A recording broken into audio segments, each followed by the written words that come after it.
unassuming boy who often walked alone, wrapped up in his own thoughts. He was not the type to draw attention, but those who knew him well recognized his deep sense of integrity and quiet strength. Charles found his true calling in farming. After years of study at Canterbury Agricultural College, he was determined to learn the land and its secrets, a decision that would shape the course of his life. At Riccarton Park Racecourse, Charles met Molly McTamney, a dietitian who would become the love of his life.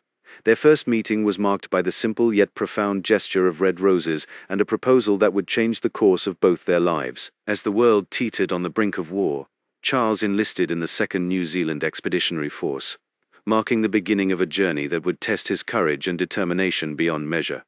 During the Battle of Crete, Charles Upham displayed extraordinary bravery, leading multiple attacks against enemy positions despite being wounded.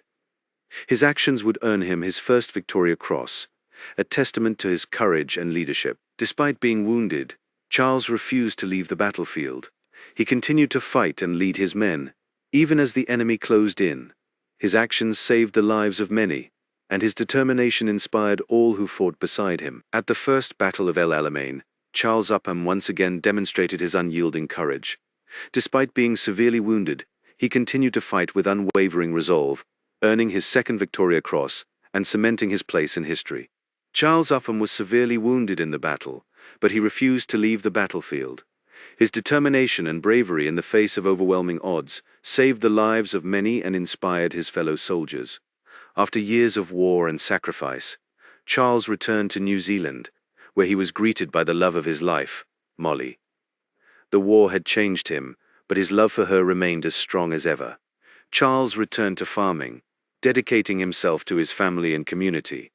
He lived a quiet life, far removed from the chaos of war, and found peace in the simple joys of the land. Despite offers of financial assistance, Charles Upham chose to live a simple, modest life.